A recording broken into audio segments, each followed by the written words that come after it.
তুমি আছো হৃদয়ের গভীরে, ভুলবো তোমায় বলো কি করে। দেখি নাই তোমারে কোনদিন, তবু আছো স্মরণে অমলিন।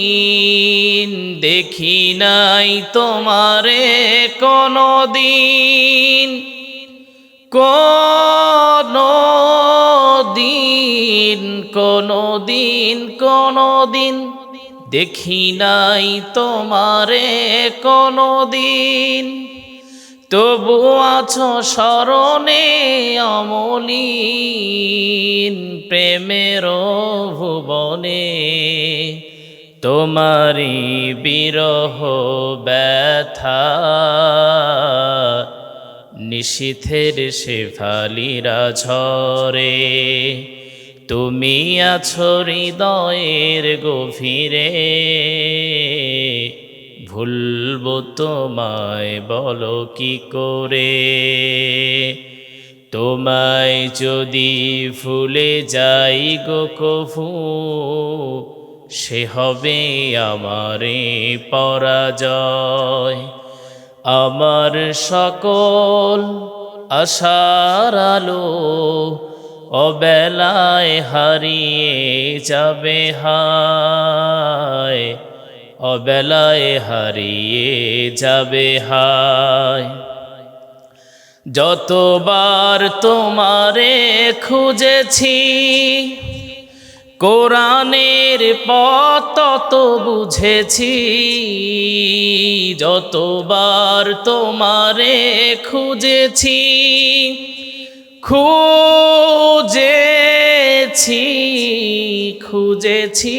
খুঁজেছি যতবার তোমারে খুঁজেছি।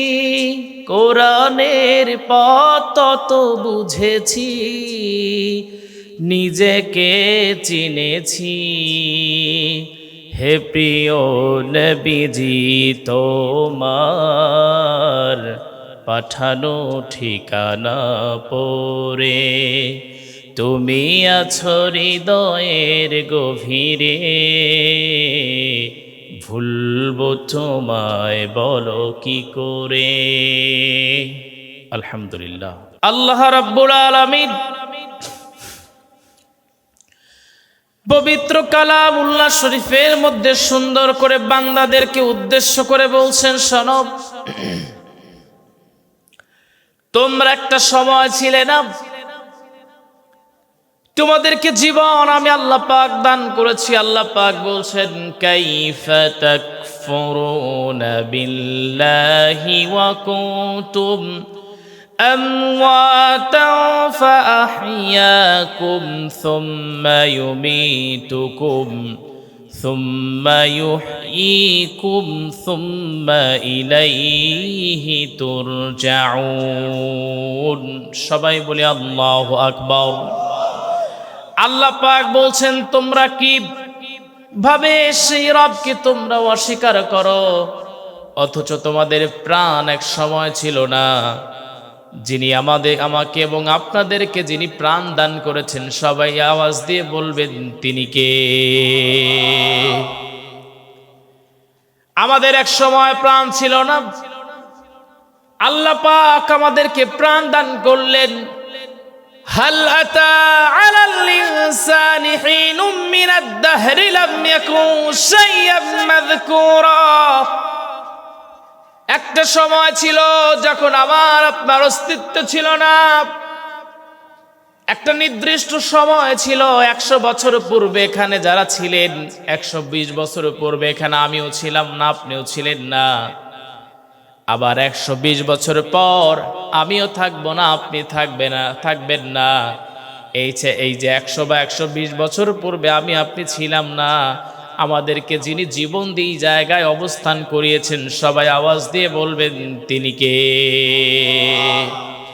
আল্লাহ রাব্বুল আলামিন কোরআনুল কারীমের মধ্যে এই জন্য বারবার ডেকে বলছেন, শোনো, সেই জন্য যে রব তোমাদেরকে প্রাণ দান করেছেন, সেই রবের তোমরা গোলামি করো, দাসত্ব করো, তাকে ছাড়া অন্য কারো কাছে যাওয়ার কোনো প্রয়োজন নাই।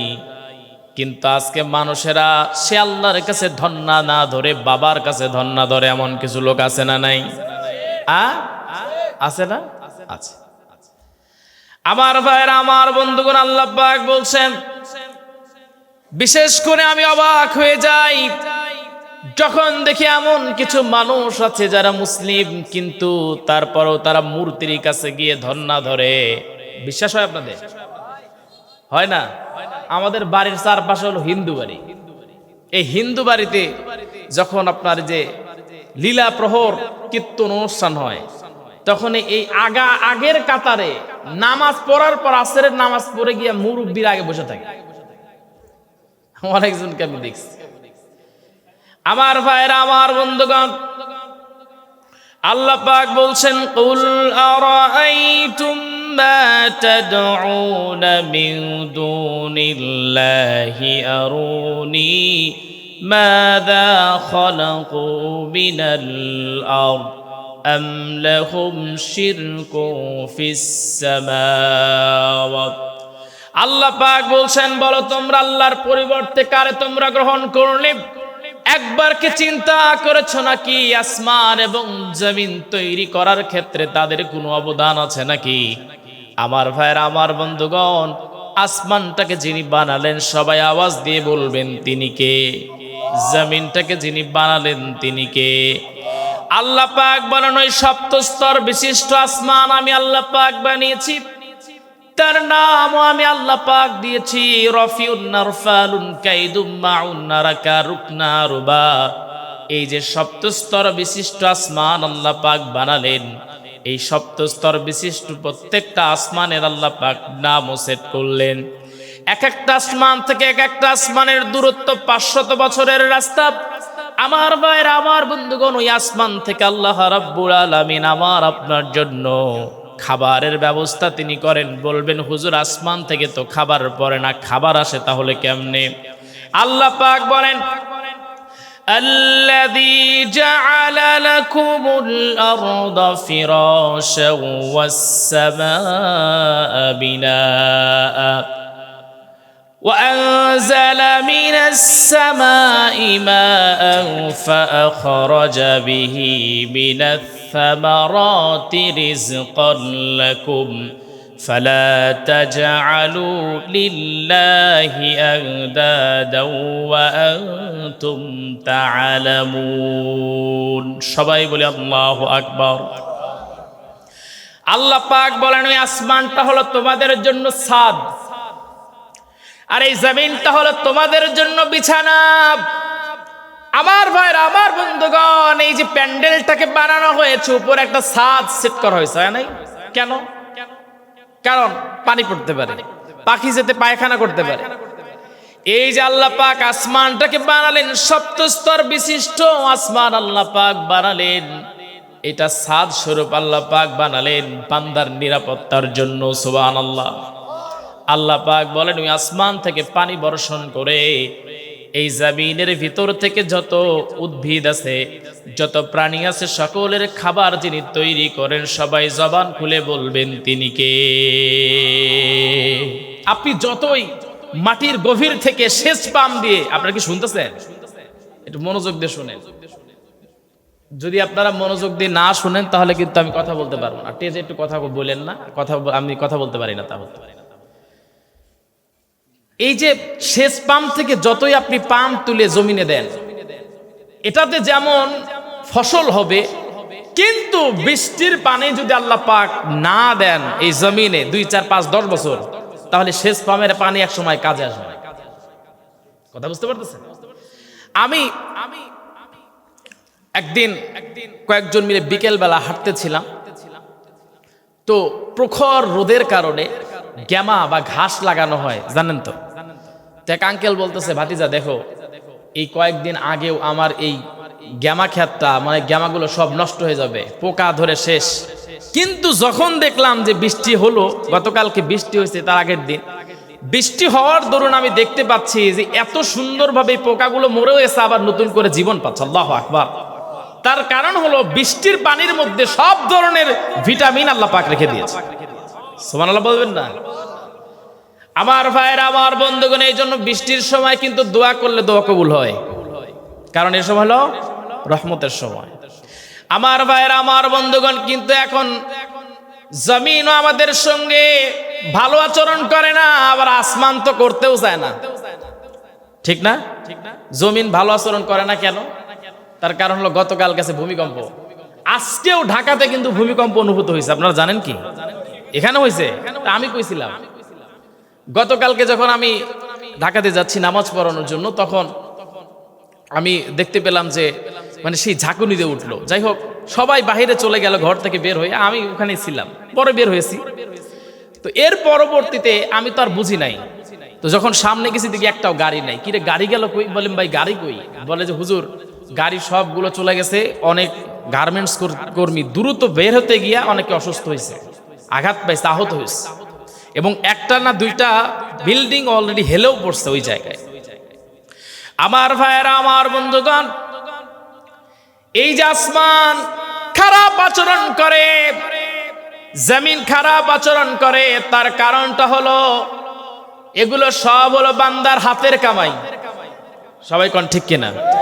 বান্দা যেমন করে, বিশেষ করে আমি মনে করি এই বাংলাদেশের আগেও আমি আলোচনা করতাম, বাংলাদেশে ভূমিকম্প যদিও হওয়ার সম্ভাবনা খুবই বেশি, কিন্তু হবে না।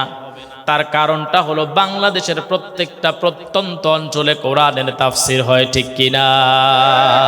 আর একটা শাহজালালের দেশ, শাহপরানের দেশ, শাহ মখদুমের দেশ, ওলি আল্লাহর দেশ, এই দেশে ভূমিকম্প হবে না, এই কথা এতদিন বলতাম।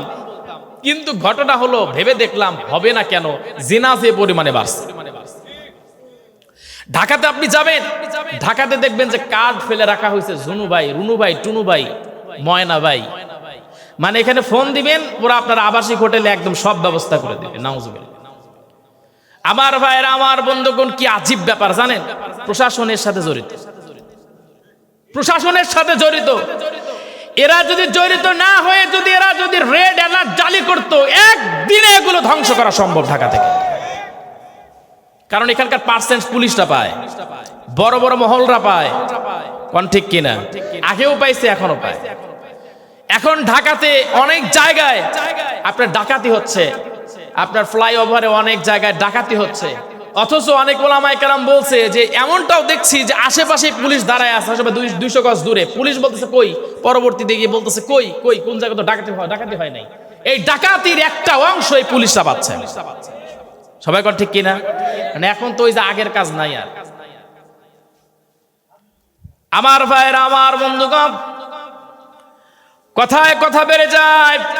আল্লাহ পাক বলছেন, শোনো, আমি আল্লাহ রাব্বুল আলামিন এই যে আসমান বানিয়েছি, জমিন বানিয়েছি, এইটা বানানোর ক্ষেত্রে তাদের কি কোনো অবদান আছে নাকি?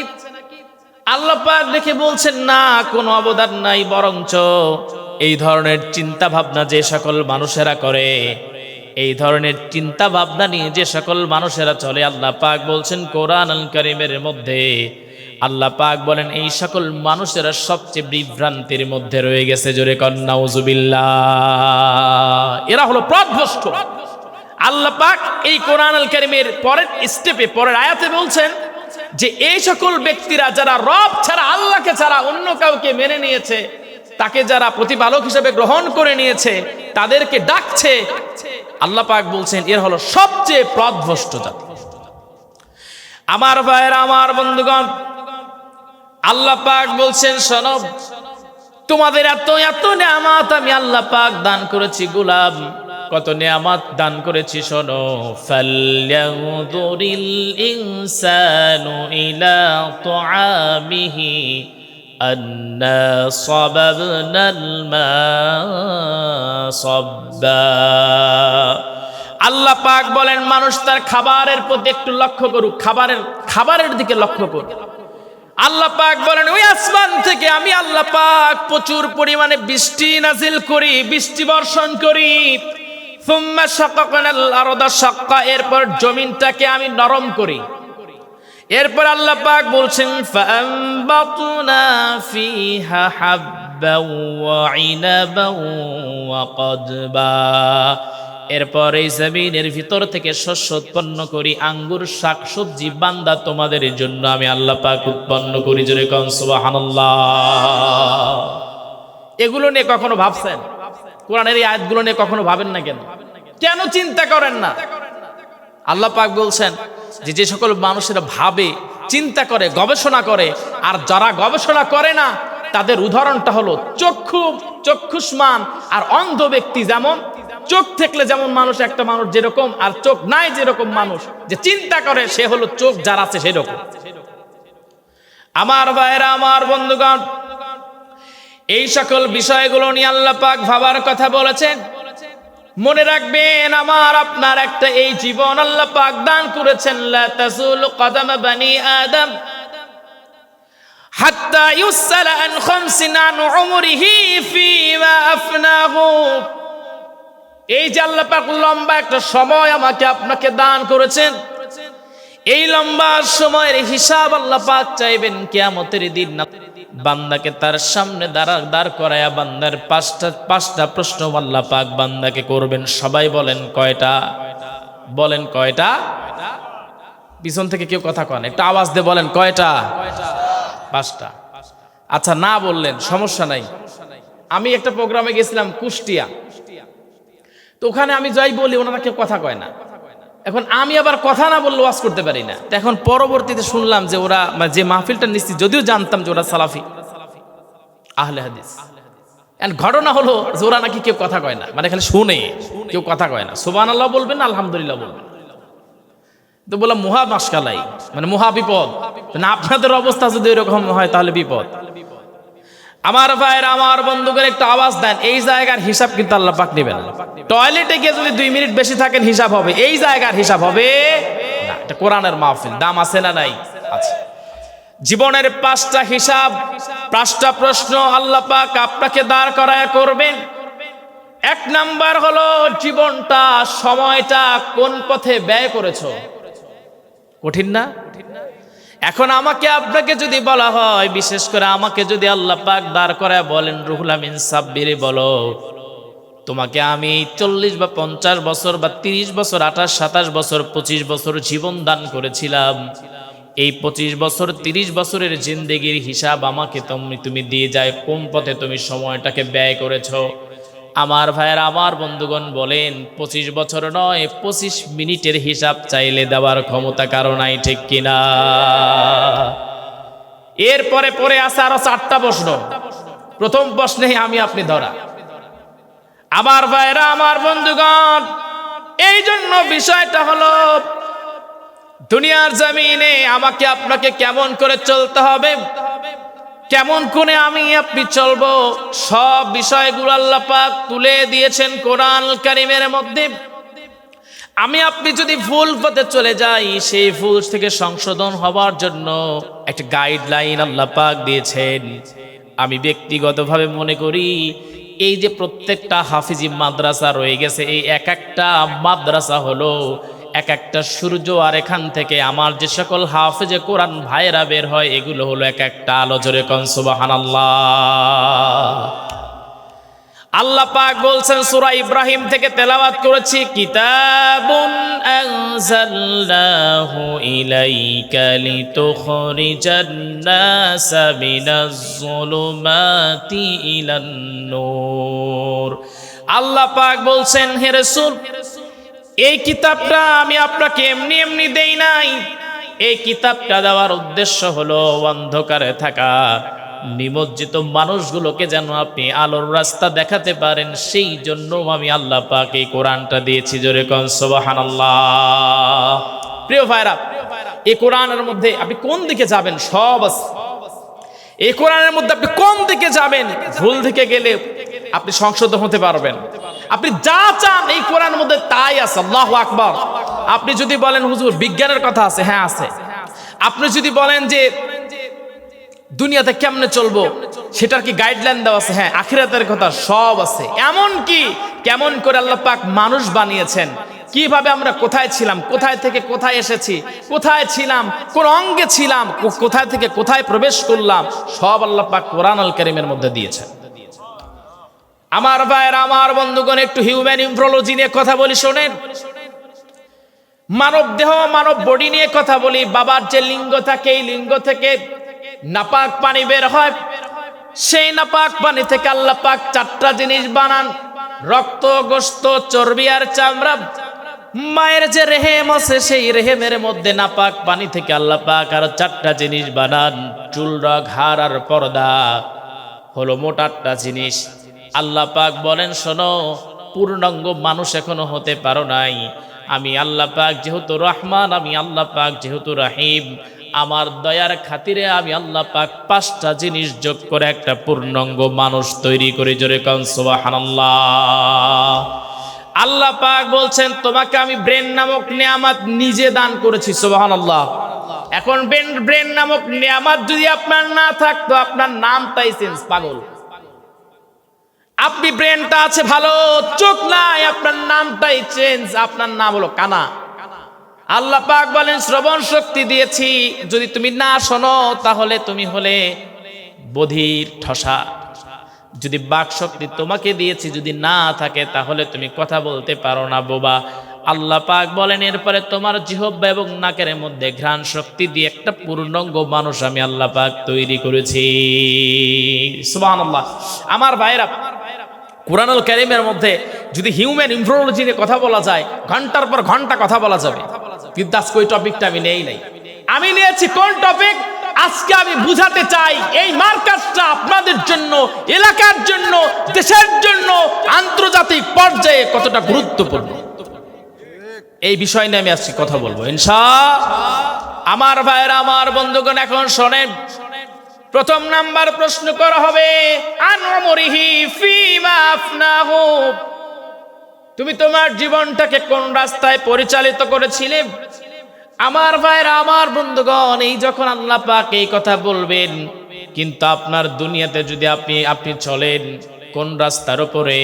ইহদিনাস সিরাতাল মুস্তাকিম, সরল সঠিক রাস্তার উপরে যদি আপনি আপনার জীবনটাকে পরিচালিত করেন, চিন্তার কোনো কারণ নাই, ভয়ের কোনো কারণ নাই, টেনশনের কোনো কারণ নাই। আপনি কেমন করে চলবেন? ওই যে বললাম, এই কিতাবটাকে যদি ফলো করে চলেন, যেমন করে অন্ধকারে একজন অন্ধ মানুষ কেমন করে চলে, একজন অন্ধ মানুষ ঠিক লাঠি দিয়ে সামনে টুকটুক করে সামনে অগ্রসর হয়, ঠিক আপনি একজন মনে করেন দুনিয়াতে অন্ধ, কিন্তু আপনি ইসলামের উপরে চলার জন্য কোরআনটাকে আপনি লাঠি বানায় সামনে অগ্রসর হয়ে যান।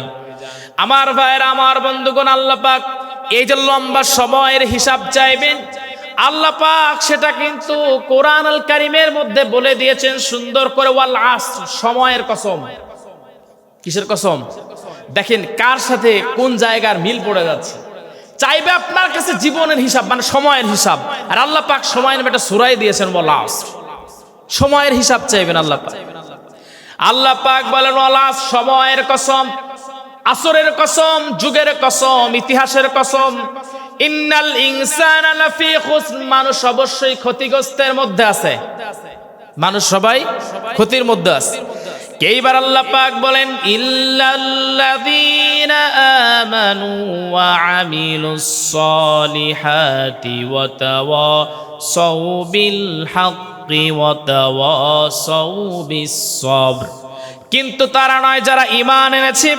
প্রথম পয়েন্টটা হলো যারা ঈমান আনে, সৎকর্ম করে। আমার ভাইয়েরা, আমার বন্ধুগণ, তার মানে হলো আপনাকে যখন আল্লাহ পাক প্রশ্ন করবে জীবনটাকে কোন পথে ব্যয় করেছো, আপনি যদি এই আয়াত অনুযায়ী, শেষের আয়াত অনুযায়ী যদি জীবনটাকে পরিচালিত করেন, তার মানে আপনি পরিপূর্ণ যদি ঈমানদার হন, মুমিন হন, চিন্তার কোনো কারণ নাই। সেই দিন আল্লাহ রাব্বুল আলামিনের সামনে আপনি কথা বলার মতো সুযোগ পেয়ে যাবেন। জোরে কোন সুবহানাল্লাহ। আমার ভাইরা, আমার বন্ধুগণ, অন্য কিতাবের মধ্যে আসছে, আমি পেয়েছিলাম খুতবাতে জুলফিকারের মধ্যে আল্লামা জুলফিকার আহমদ নকশবন্দি রহিমাহুমুল্লাহ তিনি ডেকে বলেন, শুধু তাই না, ওই দিন আল্লাহ পাক নেতার সাথে বান্দারে ডাকবে। কার সাথে? ইয়াউমা নাদউ কুল্লা উনাসিম বিইমামিহিম, কিয়ামতের দিন আল্লাহ পাক নেতার সঙ্গে বান্দাকে ডাকবেন। এখন আপনার নেতা যদি হয় গোমচোর, এখন আপনার নেতা যদি হয় খেয়ার চোর, আপনার নেতা যদি হয় ভুট্টা চোর, বাঁচার কোনো উপায় নাই, ঠিক কিনা? আমাদের নেতাগুলো কি? আমরা এখন নেতা মানি কাকে? বাবার নেতা, নেতার দাড়ি নাই, বড় বড় মোষ। আগে আগে ছিল না? ছিল। এখন আপনারা বলবেন যে হুজুর নেতার এই অংশটা বাদ দিয়ে দেব, বলেন যদি তাহলে বাদ দিয়ে দিই। হ্যাঁ, নেতা আপনাকে মানা লাগবে। কাকে? আল্লাহ পাক জানিয়ে দিচ্ছেন আতিউল্লাহ ওয়া আতিউর রাসূল ওয়া উলিল আমরি মিনকুম। আল্লাহ এবং তার রাসূলকে তোমরা আনুগত্য করো, অনুসরণ করো। আমার ভাইয়েরা, আমার বন্ধুগণ, মনে রাখবেন নেতা একজন, তিনি হলেন মুহাম্মাদুর রাসূলুল্লাহ। जो नामे मुस्तफा चूमे नहीं दुखती कभी आँखें, जो नामे मुस्तफा चूमे नहीं दुखती कभी आँखें, पहन ले प्यार जो उनका सिफन मैला नहीं होता, मोहम्मद के गुलामों का कफन मैला नहीं होता। সবাই বলে আল্লাহু আকবার।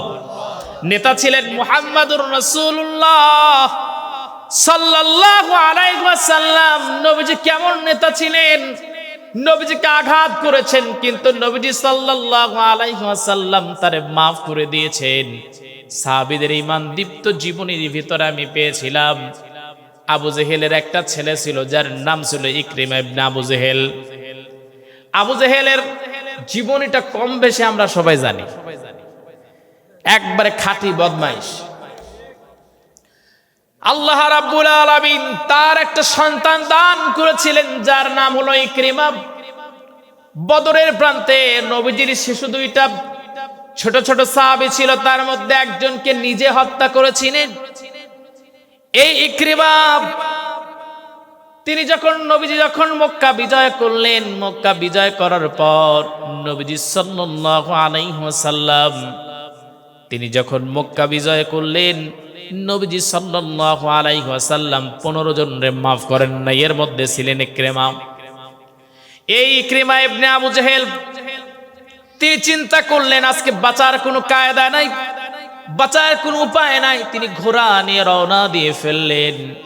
যখন তিনি রওনা দিয়ে দিলেন, তিহামা নামক নদীর পাড়ে দাঁড়ালেন। প্রায় 250 মাইল তিনি অতিক্রম করলেন।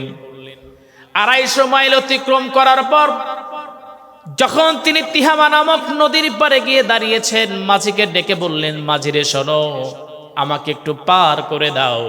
মাঝি ডেকে বলছে, তোমাকে পার করতে পারি, কোনো টাকা লাগবে না, কিন্তু একটা বারের জন্য জবান দিয়ে উচ্চারণ করতে হবে, লা ইলাহা ইল্লাল্লাহু মুহাম্মাদুর রাসূলুল্লাহ সাল্লাল্লাহু।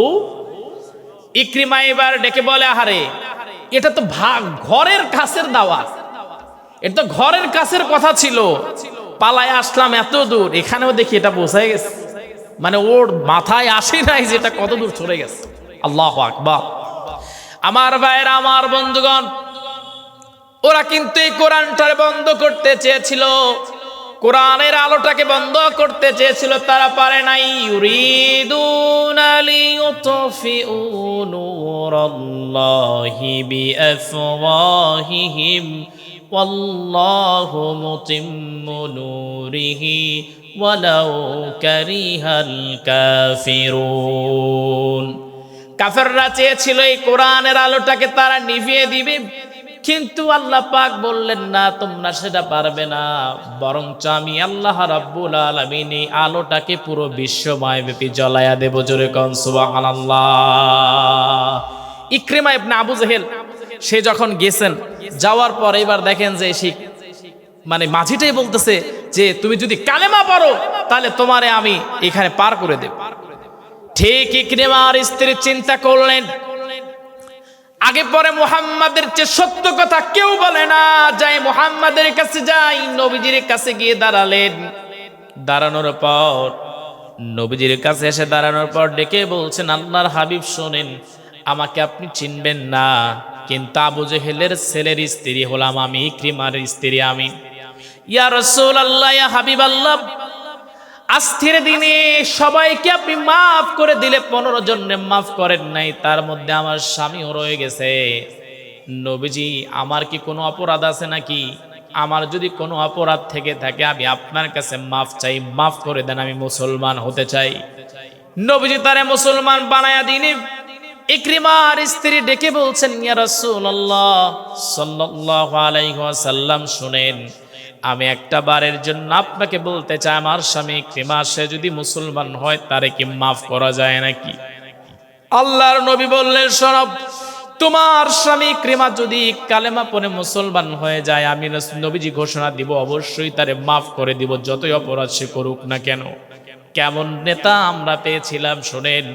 নবীজি সাল্লাল্লাহু আলাইহি ওয়াসাল্লাম বলা মাত্রই ইকরিমার স্ত্রী তার একজন দাস ছিল, সেই দাসকে নিয়ে স্বামীকে খোঁজার জন্য রওনা দিয়ে দিলেন। স্বামীর কাছে যখন তিনি পৌঁছাবেন তার পূর্বেই এই দাস ডেকে বলছে, ইকরিমার স্ত্রী শোনো, তুমি আমার সঙ্গে খারাপ সম্পর্কে লিপ্ত হতে পারো। ইকরিমার স্ত্রী যখন কয়েকবার এরকম অফার পেলেন তখন তিনি চিন্তা করলেন, মুসলমানেরা যদি নারীও হয় তারা কখনো কাউকে ভয় পায় না। এই চিন্তা করে তাকে হত্যা করে ফেললেন। আমার ভাইরা, আমার বন্ধুগণ, এরপরে তিনি রওনা দিয়ে দিলেন তিহামা নামক নদীর পাড়ে। এসে দেখেন স্বামী দাঁড়ানো, এখনো পার হতে পারে নাই। ইকরিমার স্ত্রী ডেকে বলছেন, স্বামী আমার, আপনি এমন একজন মানুষ থেকে পালাচ্ছেন, সারাটা জীবন আপনার বাবা তারে কষ্ট দিয়েছে, এখন আপনিও তারে কষ্ট দিয়েছেন, সর্বোপরি তার কাছ থেকে পালাচ্ছেন। কার কাছ থেকে পালান? এই নবীজির মতো এত সুন্দর চরিত্রের মানুষ হতে পারে না। স্ত্রীকে ডেকে বলছে, স্ত্রী তুমি তো জানো আমার উপর রেড অ্যালার্ট জারি হয়েছে, নিশ্চয়ই আমাকে হত্যা করে ফেলবে। ইকরিমার স্ত্রী ডেকে বলছে, শোনো, তুমি যদি কালেমা পড়ে মুসলমান হয়ে যাও, নবীজি সাল্লাল্লাহু আলাইহি ওয়াসাল্লাম ঘোষণা করেছেন তোমারে মাফ করে দিবে। ইকরিমা বললেন, তাহলে চলো তাড়াতাড়ি যাই। কিন্তু ইকরিমা বিশ্বাসই করতে পারছেন না নবীজি মাফ করে দিতে পারেন, কারণ আমার ভাইরা, আমার বন্ধুগণ, নবীজির উপর এই পরিমাণে অত্যাচার করা হয়েছিল যেটা সীমার বাইরে চলে গিয়েছিল। মানে নিজেই বিশ্বাস করতে পারছেন না নবীজি তারে মাফ করবেন। আমার ভাইরা, আমার বন্ধুগণ, নবীজি সাল্লাল্লাহু আলাইহি ওয়াসাল্লামের উপরে কি পরিমাণে অত্যাচার করেছিল শুনেন। বুখারী শরীফের হাদিসের মধ্যে আসছেন, নবীজি সাল্লাল্লাহু আলাইহি ওয়াসাল্লাম একদিন নবীজি আমার সিজদায় রত, কাবা শরীফের পাশে গিয়ে নবীজি সাল্লাল্লাহু আলাইহি ওয়াসাল্লাম সিজদায় রত। ইকরিমা ইবনে আবু জেহেলের বাবা আবু জেহেল সে একজন লোক পাঠিয়ে দিয়েছে যার গলায় হলো গামছা। গলায় কি বলেন? আপনারা উঠতেছেন কেন? চলে যাবেন? বলেন, আমি শেষ করে দিই। গলায় হলো গামছা। গেলেন, যাবার পর নবীজি সিজদায় রত, নবীজির কাছে গিয়ে দাঁড়িয়েছেন। দাঁড়ানোর পর নবীজির গলার নিচ দিয়ে গামছা ঢুকিয়েছেন, এত জোরে টান মেরেছেন নবীজির কণ্ঠনালীটা চেপে গেছে। নবীজি আর সহ্য করতে পারছিলেন না, চোখটা সানা বড় হয়ে গেছে। নবীজি এখন যেন নিঃশ্বাস বন্ধ হয়ে নবীজি আমার মারা যাবেন। নবীজি সাল্লাল্লাহু আলাইহি ওয়াসাল্লাম কথাও বলতে পারছেন না। ঠিক আবু বকর রাদিয়াল্লাহু তাআলা আনহু তিনি আসলেন, কাফেরটারে ধাক্কা মেরে তিনি ফেলে দিলেন। ফেলে দেওয়া মাত্রই তিনি এবার ডেকে বলছেন, আতাকতুলুনা রাজুলান ইয়াকুলা রাব্বি আল্লাহ, তুমি কি মানুষটারে মেরে ফেলবে নাকি? যে মানুষটা বলেছে আমার রব হলো আল্লাহ, যেই মানুষটা বলেছে আমার রব হলো আল্লাহ, ওই মানুষটারে মেরে ফেলবা নাকি? আমার ভাইরা, আমার বন্ধুগণ, শুধু নবীজি বলেছেন আমার রব হলো আল্লাহ, এই জন্য নবীজির গলায় গামছা পর্যন্ত ওরা পেঁচিয়েছিল। ইকরিমা বলে, আরে নবী কি আমারে মাফ করবে নাকি? এমন কোন অত্যাচার নাই তার উপরে করি নাই। পচা উটের নাড়ি ভুড়ি দিয়েছি, গলায় গামছা লাগিয়েছি, আঘাত করেছি, এই নবী কি আমারে মাফ করবে নাকি? ইকরিমার স্ত্রী ডেকে বলে, স্বামী আপনি গেলেই বুঝতে পারবেন। ইকরিমা ইবনে আবু জাহেল চিন্তা করলেন, আমারে যদি কেউ দেখে ফেলে, এই জন্য মুখটাকে তিনি আড়াল করে ফেললেন, ঢেকে ফেললেন। নবীজির সামনে গিয়ে যখন দাঁড়ালেন, দাঁড়ানো মাত্রই নবীজির সামনে গিয়ে বলছেন, ইয়া রাসূলুল্লাহ, ইয়া হাবিবাল্লাহ, নবীজি সারাটা জীবন মক্কার জমিনে আমার বাবা আপনারে কষ্ট দিয়েছে, এই আপনার জন্মভূমি থেকে আপনাকে বিতাড়িত করেছে। ইয়া রাসূলুল্লাহ, ইয়া হাবিবাল্লাহ, আমি আপনারে কম অত্যাচার করি নাই, অনেক সাঙ্গ পাঙ্গ দিয়ে আপনার উপর অত্যাচার করিয়েছি। ইয়া রাসূলুল্লাহ, ইয়া হাবিবাল্লাহ, আপনি বলেন, আপনি কি আমার এরপরেও মাফ করবেন নাকি? আল্লাহর নবী বললেন, শোনো, তুমি যদি ইসলাম কবুল করে নাও, আমি নবীজি ঘোষণা করছি আমিও তোমারে মাফ করে দিব, স্বয়ং রব তোমারে মাফ করে দিবে। আমার ভাই, আমার বন্ধুগণ, ইকরিমা পড়ে নিলেন, লা ইলাহা ইল্লাল্লাহু মুহাম্মাদুর রাসূলুল্লাহ। সবাই বলি, লা ইলাহা ইল্লাল্লাহু মুহাম্মাদুর রাসূলুল্লাহ। আমার ভাই, আমার বন্ধুগণ, ইকরিমার চোখ দিয়ে এখন পানি। ইকরিমা ডেকে বলছেন, নবীজি আমার বাবা একজন নেতা ছিলেন, সাধারণ জনগণের উপর আমার বাবা অত্যাচার সারা জীবন করেছেন। ইয়া রাসূলুল্লাহ, ইয়া হাবিবাল্লাহ, আপনি আজকে মক্কা বিজয় করার পর আপনি আজকে প্রেসিডেন্ট, আমি এত অত্যাচার করেছি, আপনি আমারে মাফ করলেন, কিন্তু আমার জীবনের যত গুনাহ ছিল এই গুনাহগুলোকে আল্লাহ মাফ করবে নাকি? নবীজি আপনার সঙ্গে খারাপ আচরণ করেছে, এই গুনাহগুলোকে আল্লাহ মাফ করবে নাকি? আল্লাহর নবী ডেকে বলে, আল ইসলামু ইয়ানহাদি মা কানা ক্বাবলা। চিন্তার কোনো কারণ নাই, ভয়ের কোনো কারণ নাই। ইকরিমা শোনো, তুমি যখন কালেমা পড়ে মুসলমান হয়েছে, ইসলাম কবুল করে নিয়েছো, তোমার পিছনের জীবনের যত গুনাহ, সকল গুনাহগুলো আল্লাহ রাব্বুল আলামিন নিজ দায়িত্বে মাফ করে দিয়েছে। সুবহানাল্লাহ। আমার ভাইরা, আমার বন্ধুগণ, এই নেতার সাথে যদি কিয়ামতের দিন আমারে আপনারে ডাকে, চিন্তার কোনো কারণ আছে? আরে নবীর সাথে যদি আমারে আপনারে যদি ডাকি, আর কিসের প্রশ্ন? আল্লাহ পাক এমনি মাফ করে দিবেন। এখানে ব্যবসায়ী কয়জন আছে? ব্যবসা করেন, আছেন কেউ? আচ্ছা, মনে করেন যে একজন ব্যবসায়ী, সে দোকানদার, সে যাবে শ্বশুর বাড়ি, যাওয়ার আগে একটা কর্মচারীকে বলছে, তুমি আমার দোকানটা দেখাশোনা করো। আসলেন 5 দিন পর, আসার পর ওরে বলতেছে, একটু হিসাব দাও। তো উনি হিসাব দিচ্ছেন যে এইটা, উনি হিসাবও নিচ্ছেন করা ভাবে। এখন ওই মানুষটা যদি নতুন হয়, যেমন আমি তো ব্যবসা করতে পারি না, আমি তো থতমত লেগে যাবো, মানে আমার ভাষা, আমাদের এলাকার ভাষা। কিন্তু এখন যদি মনে, আচ্ছা ঠিক আছে থাক, তাহলে ওর ভয় লাগবে। আর আমরা আল্লাহর কাছে বলি, আল্লাহ আমাদের হিসাব না চাইয়া আমাদেরকে এমন করে আপনি পার করে দিন। সবাই বলেন আল্লাহুম্মা আমিন।